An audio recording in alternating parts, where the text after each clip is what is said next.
There have been a number of updates that I've done to my patio, and some of them are really simple and have saved me a lot of time and energy. So I want to show you what I did, and they cost very little money. I bought all these things at a big box store. Some of these items I already had in my home. So let me show you how easy it was to fix these little things that will make a big difference in the way my outdoor space functions and how well I like to use it.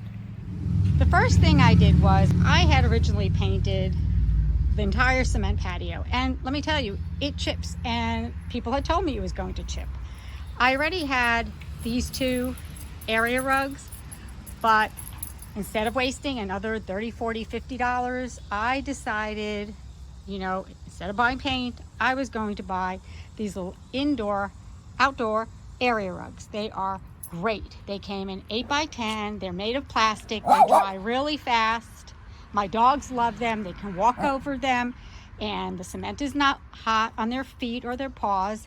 I used 4 of them, 2 on each end here, and it worked out great. It was a $45 investment, and now I don't have to worry about painting the deck.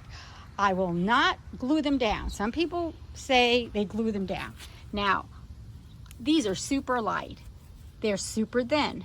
Again, they're made from a plastic. They're almost like a core material, but they're not. They're much more stable, much more sturdy.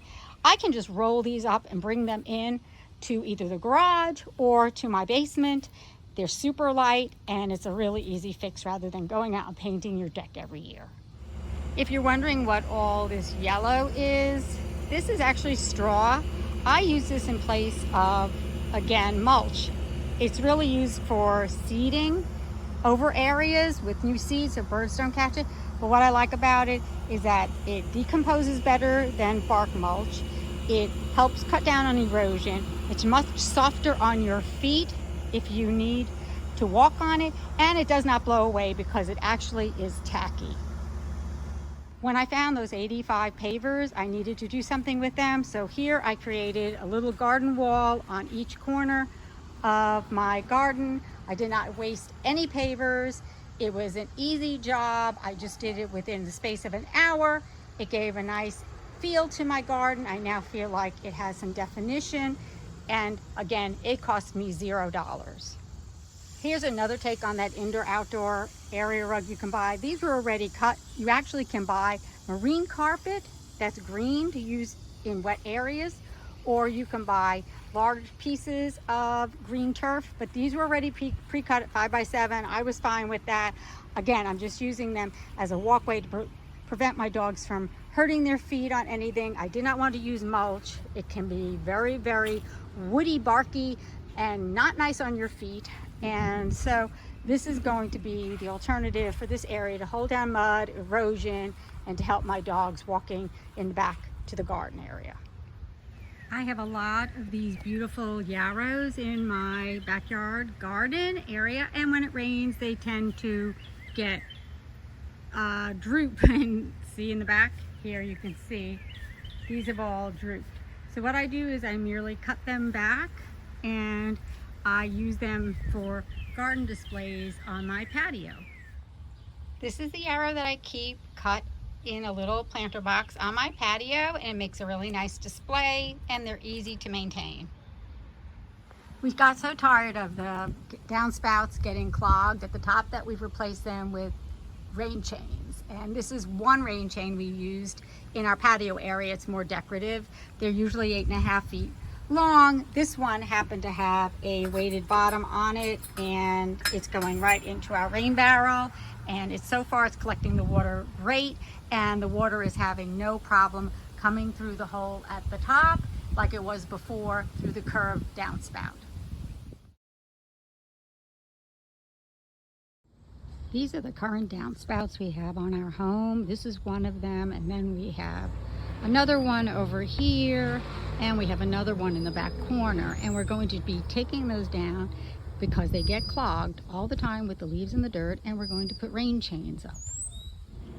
This is the hook that you can either buy, or some of the rain chains actually come with it, but you can also do a jury rig like we did with the first rain chain. We just put a long, hard, strong nail across the opening. This would go inside the hole and the hook will just extend off of the V.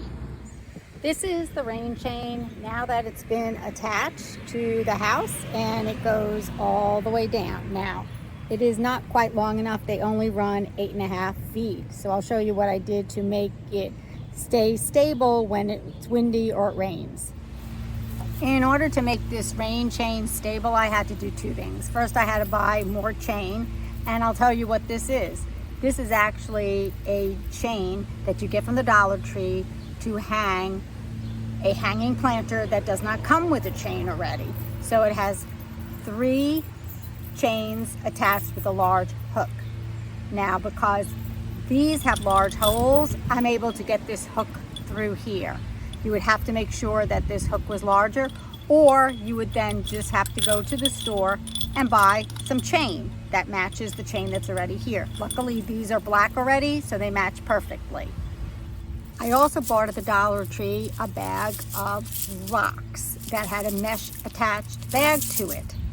And because this chain has 3 hooks at the bottom, I'm able to loop each chain through the mesh.